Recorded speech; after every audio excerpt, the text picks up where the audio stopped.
effectiveness to whatever programs are funded here. And I'd now like to yield 3 minutes to my colleague from Kansas, Mr. Yoder. John Graves, Georgia. I apologize to Mr. Graves from Georgia. The gentleman from Georgia, Mr. Graves, is recognized for 3 minutes. Thank you, Mr. Speaker, and that often happens, so I certainly understand the connection there. He's the smarter one. Mr. Speaker, I just want to thank you for the opportunity to address this, because there is one issue facing this nation right now that is far greater than what we're even discussing at this point, and that is jobs. And the lack of jobs in this nation as a result of 2 failed years of an experiment that just didn't work. Now, we can talk about spending all we want. We're going to talk about that, I know, for the next day and 2 and over the next couple of weeks. You know what? The American people just expect us to deal with cutting spending here at the federal government. They just sent us here and they said, you know what, just take care of your job, get it done, spend within your means, don't spend more than you get, and take care of your job. But at the same time, understand what's happening back home on Main Street. And I can tell you, Mr. Speaker, as I go home each and every week, and I see the devastation that's occurring all across all the communities in my district, it is amazing to see the for sale signs, the for rent signs that just pop up each and every week that are anew because of a failed experiment that has occurred here. So we heard the gentleman a minute ago say the Republicans have no plan. Well, let's talk about their plan and how effective it has been. With what we've had 2 years now of at or above 9% unemployment, 15 million Americans looking for a job, deficit spending now, going on $1 trillion for 3 consecutive years, and yet we are on the eve of the week here in which we're going to celebrate President Barack Obama's claim of the summer of recovery, 1-year anniversary of that claim. I want to tell you, Mr. Speaker, there has been no recovery as a result of the policies passed by this administration. We must take a different direction. It starts here by cutting spending. It starts by reducing the size of government. And the reason is very simple. Because the less that the government has in its pocket, the less that it's spending, there is more left for the American people. And when the American people have more money in their pockets, they have the ability to expand their businesses. They have the ability to dream an idea, have a great idea, go out and invest in that idea. They have the ability to hire new employees. They have the ability to invest in new capital. But instead, this Congress over the last couple of years has hoarded that wealth, kept it here in Washington, divvied it out to the winners that they choose just through their own pickings here. Who's going to get the money of the American people? They dole it out left and right, and yet today when we're looking at giving it back to the American people, the other side stands against it once again. Mr. Speaker, it's time to get Americans back to work.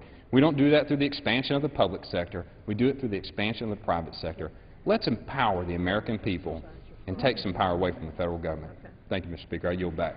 The gentleman from Georgia yields back his time. The gentlewoman from North Carolina reserves. The gentleman from Massachusetts is recognized. Mr. Speaker, I give myself 10 seconds.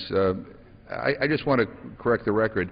The gentlelady suggests that people should go get a job, and that's the answer to the hunger crisis.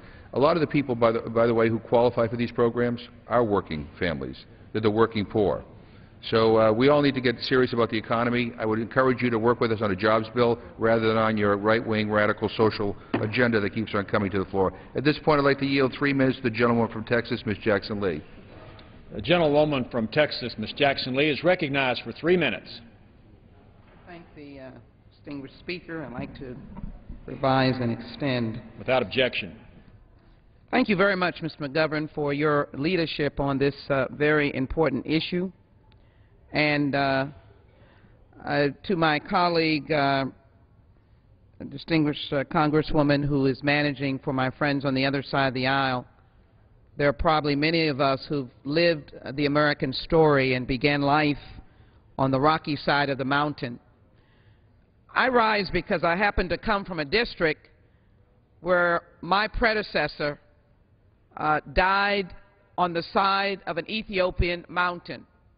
It's a far, far place away from Houston, but my predecessor was Congressman Mickey Leland.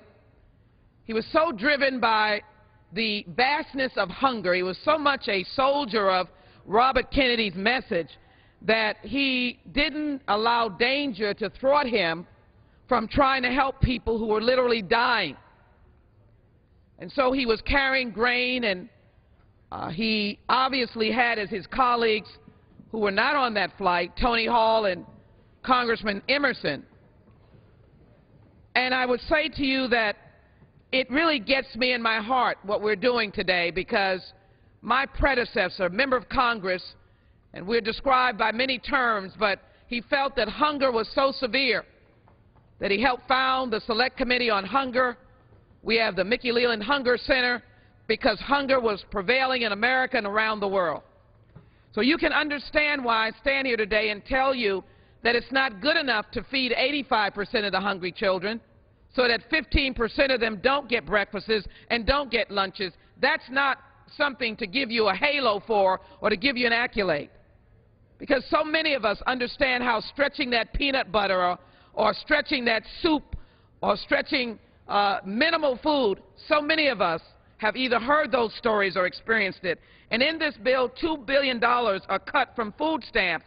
Do you realize that our soldiers and their families, young recruits, are on food stamps? Does anyone know the population that are on food stamps? Now, we've tried to make it better for them, but many of them are on food stamps. To cut the WIC program, you're impacting children who are innocent. And then, of course, Food for Peace is not a throwaway. It is to simply stop the folk who are simply dying in deserts around the world. $35 million has been cut from trying to increase the number of grocery stores in urban centers and rural areas to a certain extent, where there are no grocery stores, where people can actually get fresh food. Try coming to my district and shopping for groceries in the local down-the-street 2x4 store, where food dates that I have actually seen by myself are years old, are sitting on the counter, where people who only have feet transportation have to go and buy beans that are dated a year before, or tuna that are dated a year before. Can I get 30 seconds? Additional 30 seconds. The gentlewoman's recognized for 30 seconds. I tried to buy tuna just as a test case, and I had to put it back on the shelf of a little 2x4 in neighborhoods where people walk. Be reminded that Calvin Coolidge, a Republican president, is following or followed in the 1920s the same pattern, which is give to the rich and let the poor die on the vine. He didn't run again because he knew there was a collapse coming. His fellow Republican elected said, give to the rich. And we had the 1928 collapse. We're talking about where consumers and businesses are not buying or having business. We, the government, must invest. And I believe in the name of Mickey Leland, we've got to do a better job of feeding the hungry. I yield back. Gentlewoman's time has expired. The gentleman from Massachusetts reserves. The gentlewoman from North Carolina is recognized. Thank you, Mr. Speaker. I appreciate my colleague from Massachusetts talking about right-wing radicals, because I associate myself with George Washington, James Madison, and Thomas Jefferson, who were right-wing radicals, along with the other founders. I'd now like to yield 3 minutes to my distinguished colleague from Wyoming, Ms. Lummis. Gentlewoman from Wyoming is recognized for 3 minutes. Thank you, Mr. Chairman, or Mr. Speaker, rather. I would like to focus on what this bill does and what it does not do. First of all, it increases spending because mandatory programs are growing. The mandatory programs like SNAP and child nutrition are growing so rapidly that they exceed the cuts in the discretionary programs in this bill. So while my colleagues on the other side of the aisle are talking about the dreadful calamity associated with the cuts in this bill, the fact of the matter is food programs get more money under this bill, and that's because they are mandatory programs. The committee has no control over them. The only thing we have control over are the discretionary programs. SNAP is projected to grow almost $6 billion, and child nutrition is projected to cost an additional $1.2 $6.45 billion. Now, those and other mandatory spending add up to an additional $282 million over the costs of fiscal year 2012. So to call this a cut is not acknowledging the additional spending that is mandatory and that is in the SNAP program and the Child Nutrition Program. Now, we as members of Congress who are facing $1.2, $1.3 trillion more in spending every year than we take in, and are racking up 14, soon to be more, trillion dollars in debt. This year, we have now exceeded in our national debt the entire GDP of this country for 1 year. We cannot go on like this. We're destroying the country with spending. That's the moral imperative that we're discussing today. Consequently, let's keep our eye on the ball. We're not destroying spending for people in need. We're actually increasing it, $6 billion for SNAP and almost $1.5 billion for child nutrition. We've saved it in other areas. The Ag Committee's budget includes a variety of priorities, including traditional agriculture spending like research, animal plant health and conservation, nutrition, food and safety, rural development, the Food and Drug Administration, and the Commodities Future Trading Commission. Spreading funding across this spectrum is a balancing act, and I'd like to thank Chairman Kingston for his leadership in this bill. Mr. Chairman, I yield back. Gentlewoman's time has expired. The gentlewoman from North Carolina reserves. The gentleman from Massachusetts is recognized. Yeah, Mr. Speaker, can I yield myself such time as I may consume? Gentleman's recognized. Yeah, Mr. Speaker, listening to the gentlelady from Wyoming, one would get the impression that there are no other choices but to cut programs that help the poorest of the poor. There are lots of places we can find savings. We could begin by paying for the Bush tax cuts for the Donald Trumps of the world. We can maybe pay for these wars, or better yet, how about end these wars? You know, we borrow billions and billions of dollars every week for the wars, and no one around here seems to want to pay for it. You know, we could maybe take back some of the taxpayer subsidies for the big oil companies. I don't know why we're subsidizing oil companies, or better yet, you know, maybe some of the generous agricultural subsidies that go to a lot of places in Wyoming. I haven't heard the gentlelady suggest that maybe we cut those subsidies. Instead, all the focus is on the most helpless people in our country. And it is just wrong. It is wrong. Don't do this. We can do this better. At this point, Mr. Speaker, I'd like to yield 3 minutes to the gentlewoman from Connecticut, a great leader on this issue, Ms. DeLauro. The gentlewoman from Connecticut is recognized for 3 minutes. Mr. Chairman, I rise in opposition to this misguided rule. It unravels the bipartisan work of our Appropriations Committee. It calls for even more drastic cuts to the Women, Infants, and Children Food Program than has already been suggested by the majority. In so doing, the rule puts the interests of Brazilian cotton farmers above the very real needs of American women and children. Everyone knows the WIC program provides nutrition assistance grants to states for low-income, pregnant, breastfeeding, and postpartum women, infants, and children up to the age of 5. It serves 9 million mothers and young children nationwide, including 58,000 in my state of Connecticut. Nearly half of the babies born in the United States every year participate in the program. It is a short-term intervention that can help provide a lifetime of good nutrition and health behaviors. Even notwithstanding this rule, this appropriation bill already threatens to slash WIC funding by $650 million. WIC has been slashed by $650 million. That means as many as up to 300,000 women and children will be turned away and forced to go hungry. In fact, Secretary Vilsack, the Secretary of the Agriculture Department, has warned our subcommittee that this number could be as high as 750,000 people, and I have his letter and his quote to confirm that. Now, I'll understand that during the committee consideration of this, I had an amendment to restore $147 million to the WIC program. I paid for it with taking $147 million, which we currently provide to Brazilian cotton farmers. That amendment passed with a bipartisan vote. This majority has no problem spending money for Brazilian cotton farmers, but they are loathed to do something for women and children in the United States. What this rule by this Republican majority has done is they took away this $147 million.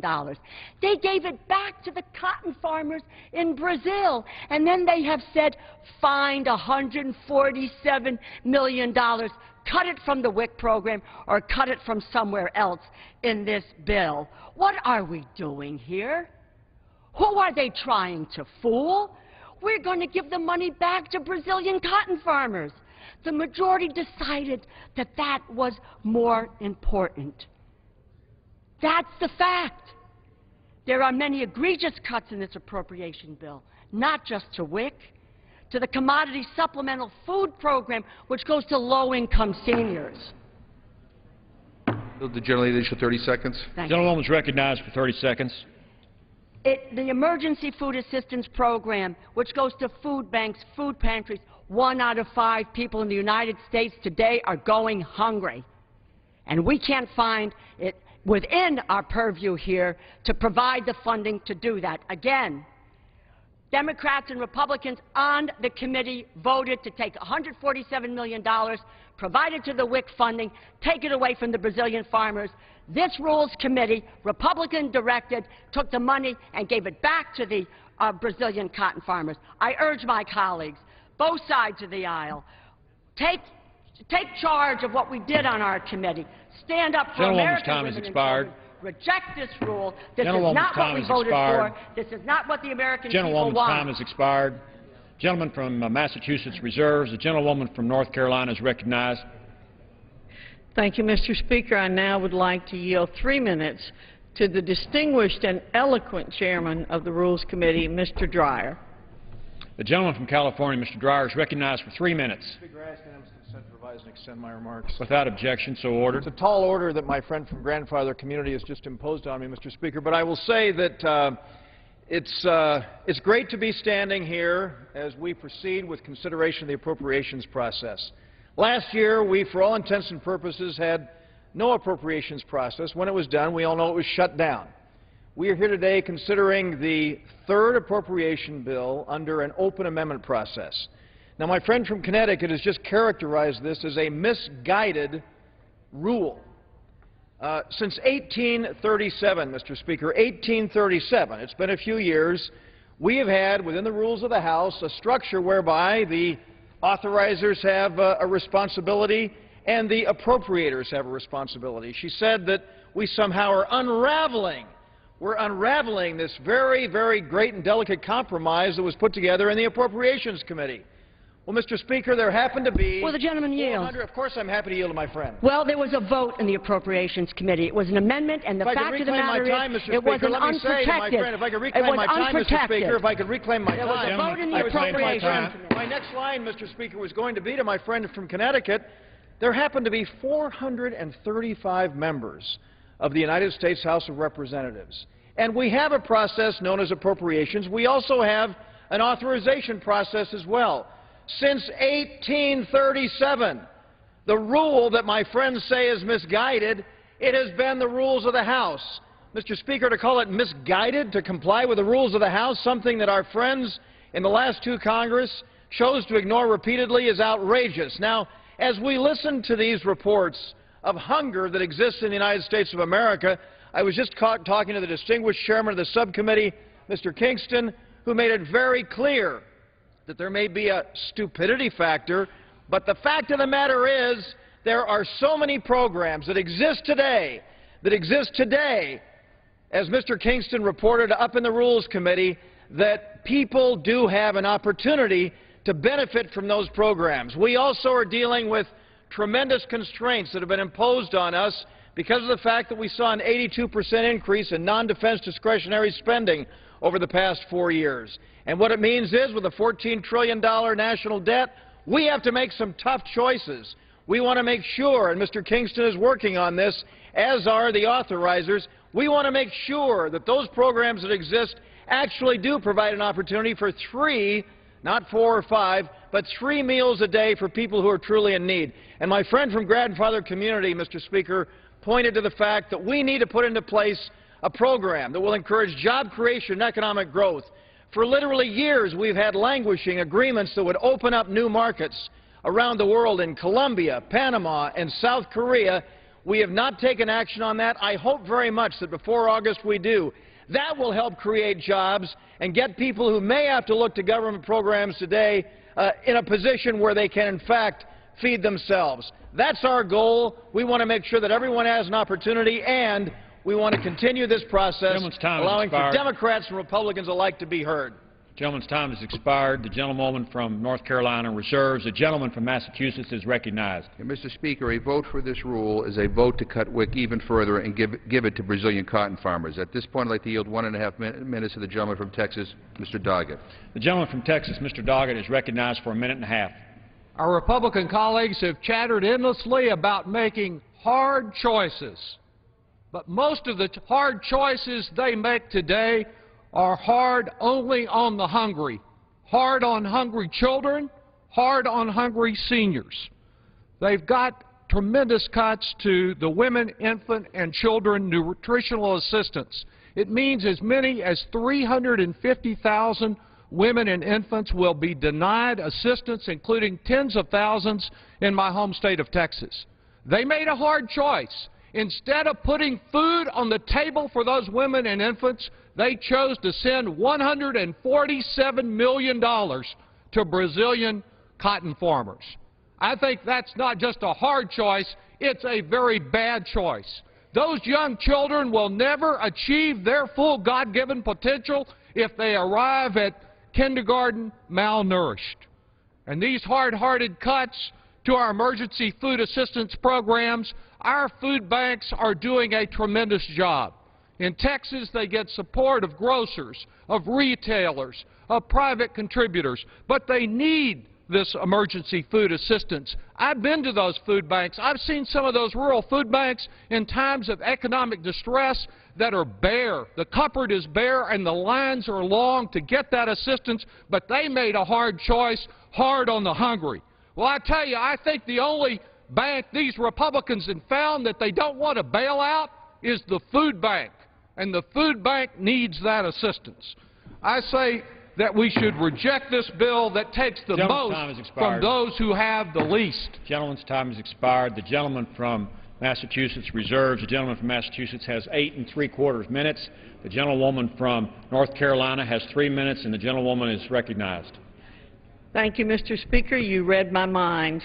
I'd like to yield 2.5 minutes to the gentleman from Georgia, Mr. Kingston. The gentleman from Georgia is recognized for 2.5 minutes. I thank the gentleman for I thank the gentlewoman for the time. I want to say to my friend from Texas and Connecticut that, number one, the Delora amendment of which you alluded to that increases WIC $147 million is intact, and that increase has gone on. We do have to offset it from another portion of the bill, and the reason is because that Brazilian cotton agreement was a WTO agreement that President Obama agreed to. The money is restored, so if that helps clarify things, and if not, let me know. I want to just remind everyone, if you want to help hungry people, you've got to have the money to do it. Now, both parties have overspent. For every dollar we spend, 40 cents is borrowed. Both parties. Under President Bush, in an 8-year period of time, the debt went up $3.5 trillion. Now, under President Obama, in a 3-year period of time, it's gone up $5 trillion, a 56% increase. And President Obama now owns the war in Iraq and Libya and Afghanistan, in terms of this is his watch. He has had opportunity to change the direction. He has not done so. So let's quit hiding behind we're at war and therefore it's the Republicans' fault. I also want to remind my friends that the only budget that has passed either house is the Ryan budget, which is what we are operating under. The President of the United States budget failed on the Senate floor 97-0. He did not even get Harry Reid's vote. So we are operating under the budget constraints that we have. Let me say this, very important about the WIC program. From February 2010 to February 2011, the number of participants have dropped at 300,000. Have dropped 300,000. The level now is 8.7 million. We will make sure no one falls through the cracks. There are 3 contingency funds which can be drawn on if that happens. And I want to point out, for all the screaming and hollering and the self-righteousness, last year the Democrats cut WIC $562 million and put the money into an unrelated account that had nothing to do with hunger. It was a political settlement. Where was the screaming and hollering then? And I want to say this in terms of the World Food Program. If we want to help these countries, and I am committed to it, we have to have our own financial house in order. Otherwise, all we're doing, Mr. Speaker, is borrowing from our children to feed children overseas. That does not make sense. I appreciate everyone to support the rule. The gentleman's time has expired. The gentlewoman from North Carolina reserves. The gentleman from Massachusetts, Mr. McGovern, is recognized. Mr. Speaker, I yield 1 minute to the gentleman from California, the ranking member on the Appropriations Committee on this subcommittee, Mr. Farr. The gentleman from California is recognized for 1 minute. Thank you, Mr. McGovern, for yielding. And I rise with concerns with this rule. The rule in one part is good because it's an open rule, allows unlimited amendments. But the rule in the second part, which protects the work of the committee, fails to do so. This committee is about food.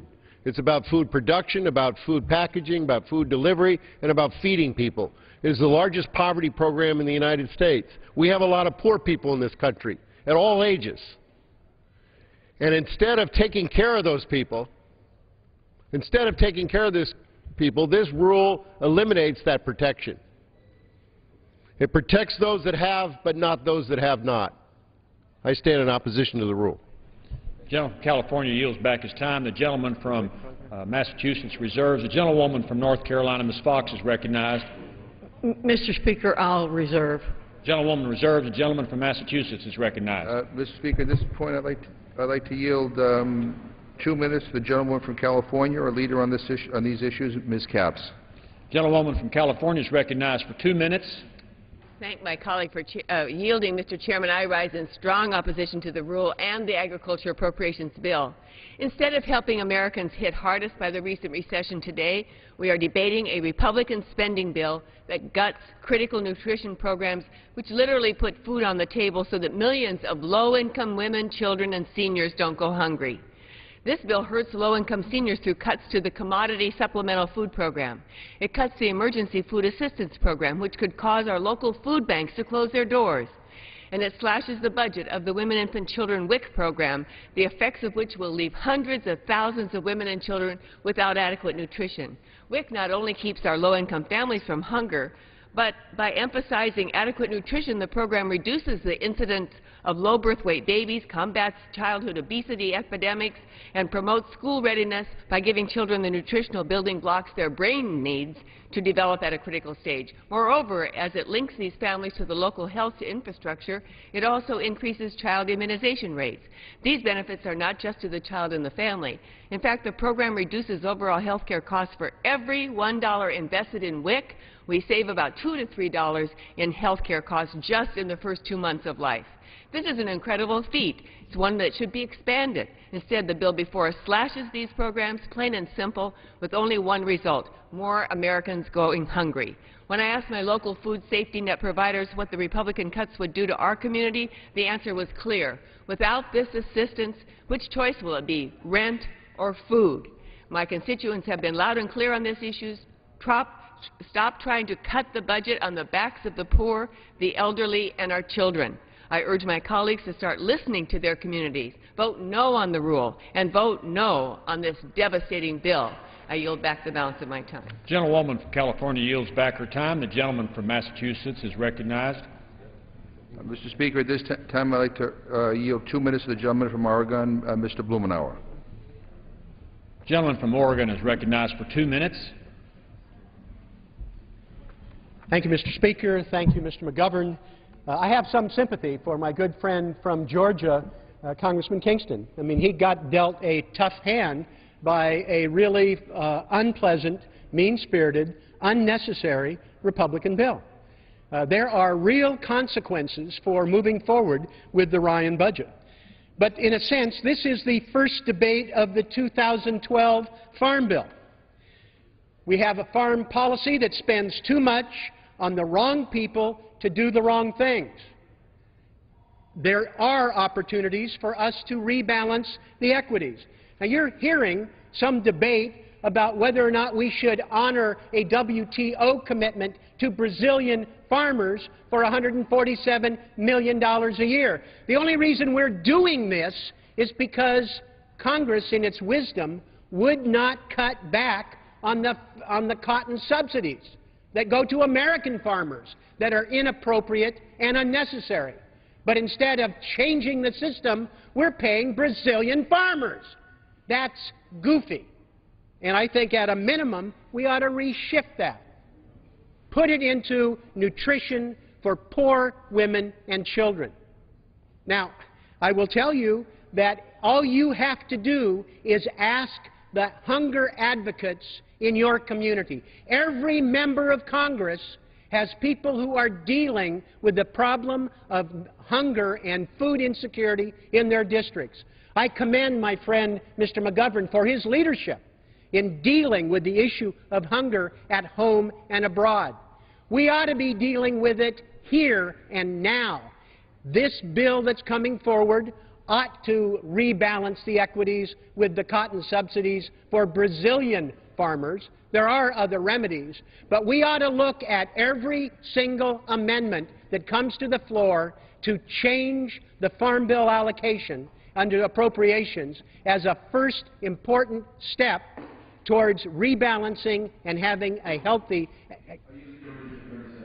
Gentleman from Oregon is recognized for 30 seconds. To having an agricultural policy that serves our interests, our children, our families, that gives more to farmers and ranchers and less to international farmers and huge agribusiness interests, that doesn't slash environmental support for American farmers, but helps us here at home. There is a better way. There is actually bipartisan support if we can ever see our way clear to having it to the floor. This debate this week is an important first step, and I urge my colleagues to vote accordingly. This is a battle we can win on a bipartisan basis. Thank you, and I yield back. The gentleman's time has expired. The gentleman from Massachusetts reserves. The gentlewoman from North Carolina is recognized.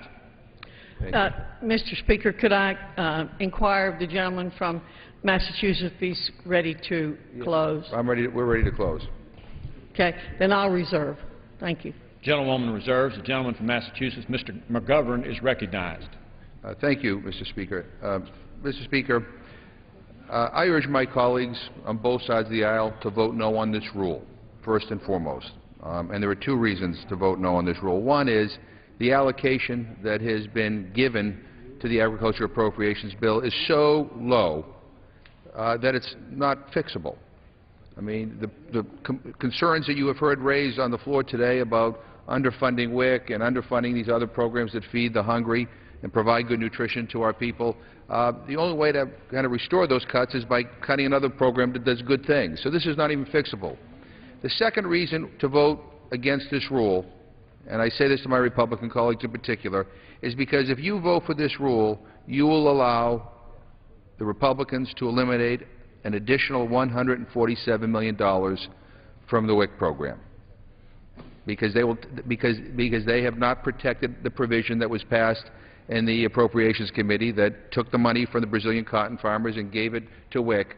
Because it will not be protected, they will insist on a point of order, which means that that money will go from WIC back to the Brazilian cotton farmers at a time when Brazil's economy is booming. That does not make any sense. As it stands right now, we would, the WIC cuts alone would force 200 to 350,000 low-income women and children off their rolls. If you vote for this rule, an additional 200,000 will be thrown off on top of the 200 to 350,000. That is just not right. As I mentioned at the outset, Mr. Speaker, this bill cuts not only WIC, but it cuts CSFP, TFAP monies, PL 480, and the food safety programs that are so important to the well-being of all of our citizens.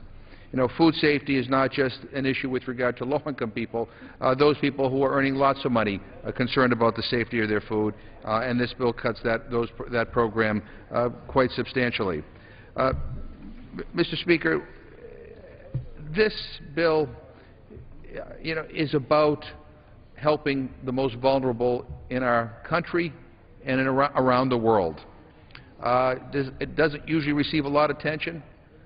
There's not a lot of lobbyists down here for poor people. There are not a lot of PACs out there that support issues that benefit poor people. But in many respects, this is one of the most important appropriations bills that we consider. And I do think it reflects on our values and what kind of country that we want to be. And I believe that we're the richest, given the fact that we're the richest country on this planet, we ought to make sure that nobody in the United States of America goes hungry. I don't know why that's such a radical idea.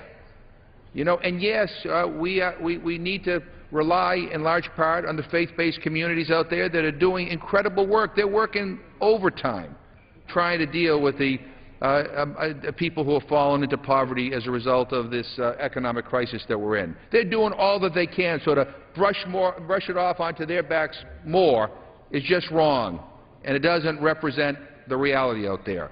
We need to step up to the plate during these difficult times and help people get through these get through this economic crisis. And if you don't respond, and if you want to ignore those who are struggling, they just don't go away. You know, it results in other problems and other costs to our government and to our people. Hunger is not cheap. There is a price to pay for hunger. And globally, Mr. Speaker, let me just say that no war in history has killed so many humans and spread so much disease and suffering in any year as world hunger, as world hunger does annually. We have an opportunity to do something about it. We ought to do it. Vote no on this rule. Please, I say to my Republican colleagues, don't do this. Don't go down this road. We can do so much better. The gentleman's time has expired. The gentlewoman from North Carolina is recognized. Thank you, Mr. Speaker. I want to point out again what my colleague from Georgia said. It was President Obama's agreement with the WTO that is forcing the funding for the Brazilian farmers. This is not something that Republicans did. Mr. Speaker, we cannot continue to ignore the facts. We have skyrocketing debt and unacceptable unemployment rates. The federal government must learn to live within its means and be accountable for how it spends taxpayer money. House Republicans are continuing to fulfill our pledge to America and keep the promises we made to the American people before the election last November. I urge my colleagues to vote in favor of this rule. I yield back the balance of my time and move the previous question on the resolution. All time having expired, without objection, the previous question is ordered. The question is on adoption of the resolution. All those in favor say aye. Those opposed, no. The ayes have it. Mr. Speaker, gentleman's recognized. I ask for the yeas and nays. The yeas and nays are requested. Those favoring a vote by the yeas and nays will rise. A sufficient number having risen, the yeas and nays are ordered. Pursuant to Clause 8 of Rule 20, further proceedings on this question will be postponed.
Clause 1C of Rule 19, consideration of H.R. 2055 will now resume, which the clerk will report by title.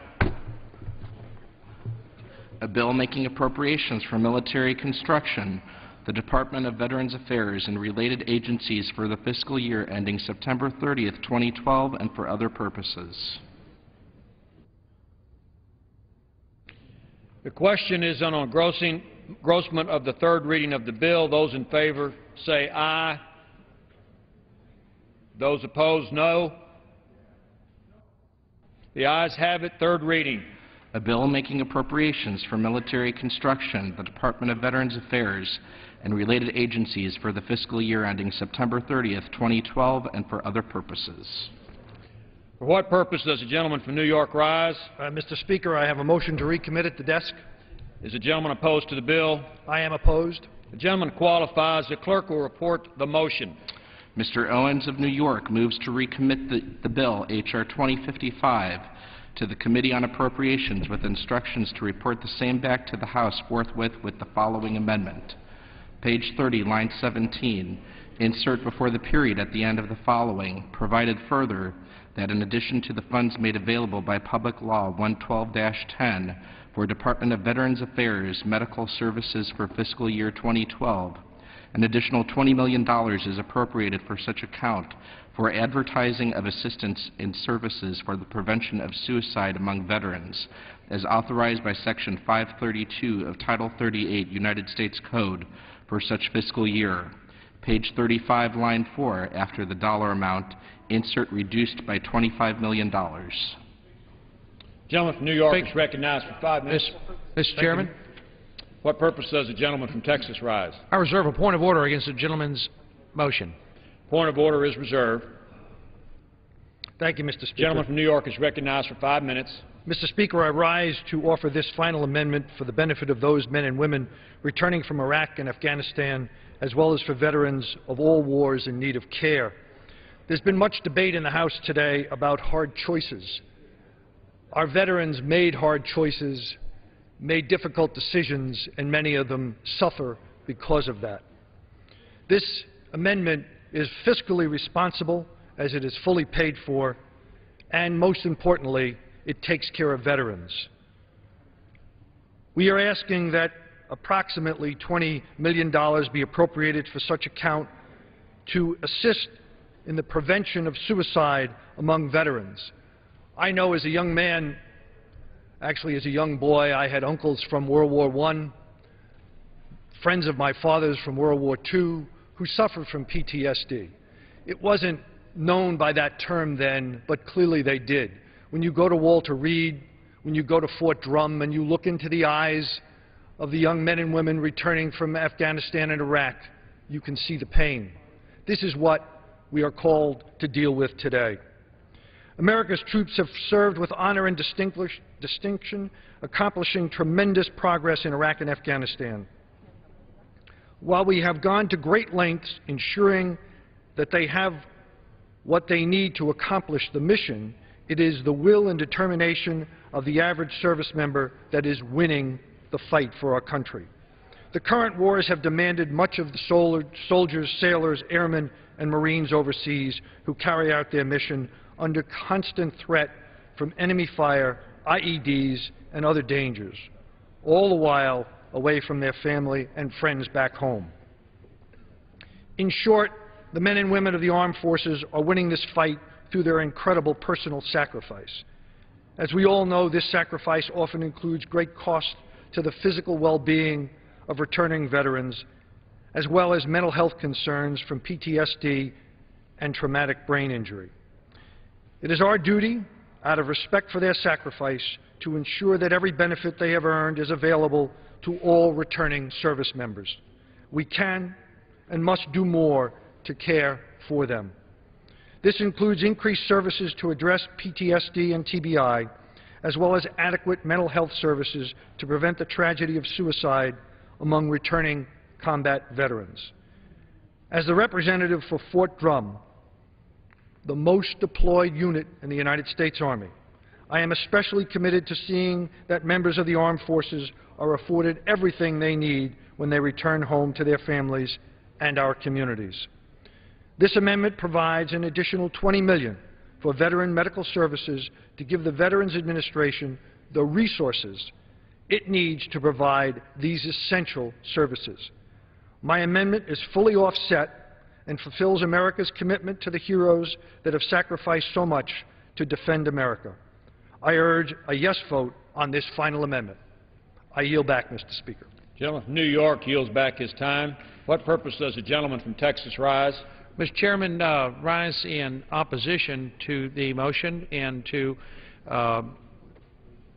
Does the gentleman from Texas continue to reserve his point of order? Yes, I do, indeed. Reserve the point of order. The gentleman from Texas is recognized for 5 minutes in opposition to the motion. Yes, I do, Mr. Chairman. And I point out, Mr. Chairman, that the Subcommittee on Military Construction and Veterans Affairs has worked in an arm-in-arm, bipartisan way in support of our troops, in support of our veterans, and we have provided funding for every need that was presented to the committee to help our men and women in uniform do the job that they do every day defending this nation, to help our veterans as they move out of active duty into retired status, to help the Veterans Administration treat not only the veterans who have suffered or been injured in combat in defense of this nation, but also those veterans who have suffered in some way psychological trauma that would put them at risk of suicide, a growing problem and one that the committee is deeply concerned about. And in fact, the committee has fully funded, at the President's request, of $69.9 million. The committee has provided essentially $70 million at the President's request, at the request of the Veterans Administration. We have fully funded in every way the request of the professionals in this area of what they believe is necessary to meet the need that they have determined is out there among the veterans of this nation. One of the great joys I know that all of us have as members of Congress is to provide the support that is necessary for our men and women in uniform to do the extraordinarily difficult job that they confront every day, and to ensure that their families have the peace of mind that their son, their daughter, their father, their husband, their loved one has been given every piece of equipment, every possible support logistically, with the love and comfort and prayers that we all send them with their families. We as members of Congress also have a sacred obligation to ensure that those men and women who are out there defending us don't ever need to look over their shoulder, that they don't ever need to worry that they are lacking in any way the equipment, the support, everything that they might possibly need in the course of their day defending this nation. We have made sure on the Appropriations Committee that the men and women in uniform have. We've made sure that the Veterans Administration, hospitals across the nation, have everything they need to take care of our men and women in uniform who have retired and gone on to the private sector to work in some other capacity. We, as a general rule, I've heard the number that average time that a man or woman in uniform, a man or woman serving the nation may serve in uniform is, I think the numbers I've heard about 36 months, but they will spend the rest of their life in the care of the Veterans Administration. And it's an extraordinarily important trust that our subcommittee takes very personally, as a really, truly sacred obligation on our part to make sure that these wonderful men and women, these extraordinarily courageous men and women who have sacrificed so much, have everything they need when they move into the VA system. That the VA hospital is providing them with the very best possible medical care, physically, mentally, and suicide prevention, in fact, is one of those areas that we in the subcommittee have fully funded and worked again in a bipartisan way. In fact, our subcommittee, our committee as a whole has always worked together in a very bipartisan way, and particularly the subcommittees that deal with the men and women in uniform, whether it be the Military Construction and Veteran Affairs Subcommittee or the Defense Subcommittee. The members of the Appropriations Committee don't pay attention to party labels. We're focused on what's best for the men and women of the United States military.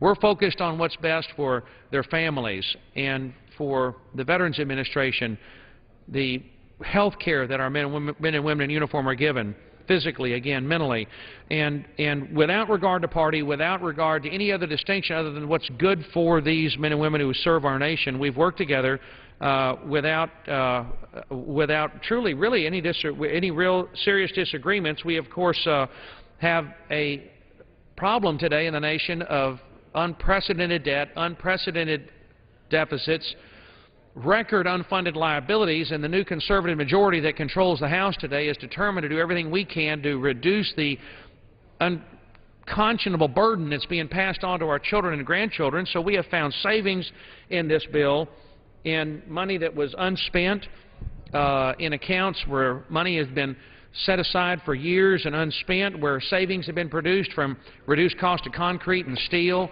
reduced bid savings, for example, that we then returned that money to taxpayers. We found areas that we could save money, but not at the expense of our men and women in uniform, Mr. Chairman. And we do reserve our point of order on this motion to recommit because it violates the House rules. Gentleman's time has expired.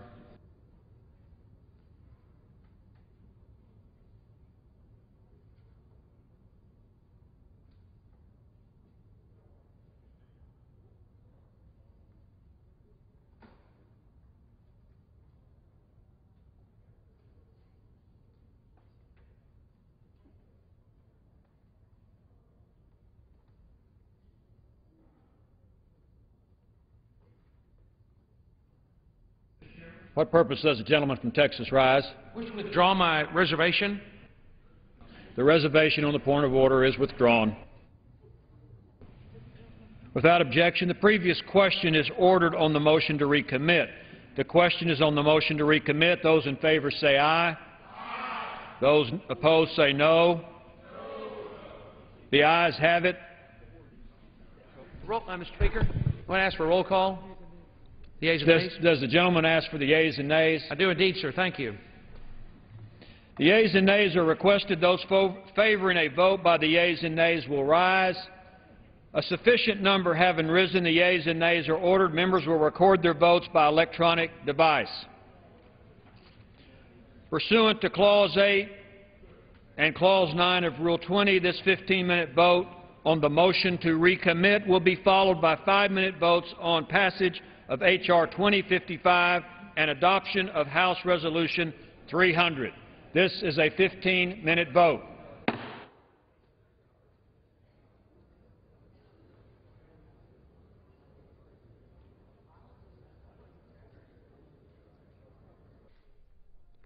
The House is finishing up work on a spending bill they started last week, the 2012 Military Construction and Veterans Affairs Spending Bill, a bill that calls for nearly $144 billion in the next budget year. That's up 2%, nearly $3 billion from the current level. Most of that money goes to the Veterans Administration. This is the motion to recommit. Bill Owens of New York proposing that one final change before final passage, and it'll be the first vote in this 3-vote series, a 15-minute vote. Final passage on military construction is next. They will also vote on the rule for the 2012 spending bill for the Agriculture Department, and that rule will allow for an hour of general debate, and many, many amendments are possible this afternoon, as today is expected to be the first day of consideration of the agriculture spending bill for fiscal year 2012. Also going on today in a related issue over on the Senate side, they're going to be voting on ethanol, the ethanol excise tax credit. There's a procedural vote set for the Senate when they come back, sometime later this afternoon when they come back from their recess. Part of the Economic Development Administration debate is a vote on whether to, a procedural vote about whether to end debate on an amendment by Tom Coburn, which proposes to repeal the ethanol excise tax credit. You can follow the Senate when they come back in about 20 minutes at 2:15. And that's on C-SPAN 2. Vice President Biden back on Capitol Hill today for the first of 3 meetings, resuming his discussions, his bicameral bipartisan discussions on the debt and deficit. We understand that's supposed to get underway in just a few minutes at 2 o'clock Eastern. They'll meet today, tomorrow, and also Thursday. Meanwhile, President Obama is spending the day today in Puerto Rico. It's the first official visit of a president since 1961 when John F. Kennedy traveled there.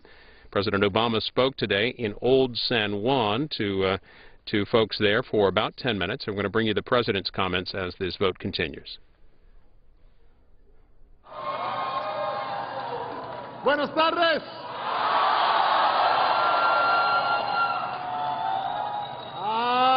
It is good to be back in Puerto Rico. It is great to see so many familiar faces, so many advocates for the islands. First of all, I want to acknowledge Congressman Pierre Luisa is here. Where is he? Right over there. My great friend Andres Lopez, Francisco Pavia, Senator Batia, Governor Fortuño, and I know that we've got some former governors here today, along with leaders of local parties and of the House and the Senate. I am so grateful for the unbelievable reception. As you know, the last president to come to San Juan and address the people of Puerto Rico was John F. Kennedy, nearly 50 years ago. Now, at the time, I was about 4 months old, so my memory of this visit is a little hazy. What I do remember is that when I came here to campaign, I promised that I would return as President of the United States.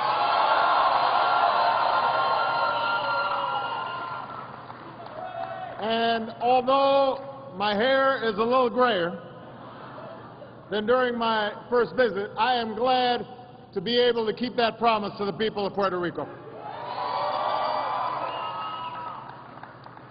But this is only one part of my commitment to families here on the island. Because when I ran for president, I promised to include Puerto Rico, not just on my itinerary, but also in my vision of where our country needs to go. And I'm proud to say that we've kept that promise too. First of all, we've addressed the question of political status. In March, a report from our Presidential Task Force on Puerto Rican status provided a meaningful way forward on this question so that the residents of the island can determine their own future. And when the people of Puerto Rico make a clear decision, my administration will stand by you.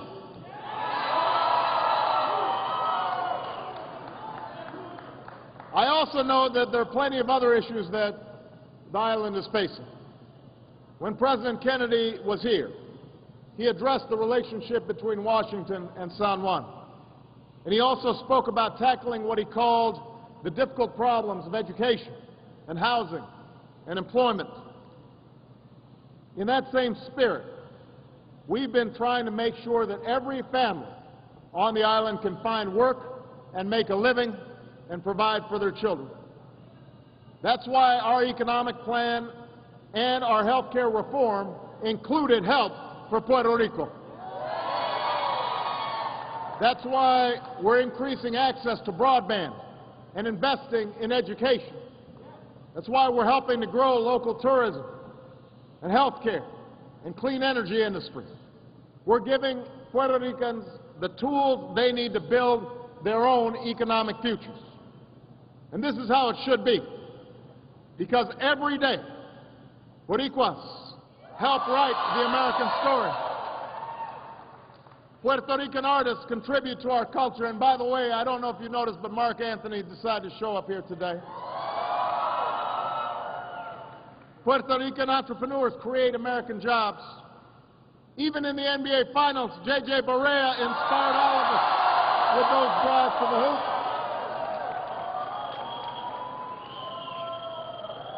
That guy can play. Next time I'm down here, I'm going to have to, next time I'm here, I'm going to have to play some hoops. I also want to take a moment to acknowledge all the Puerto Rican men and women who serve in our country's uniform. Give it up for our veterans. Thank you.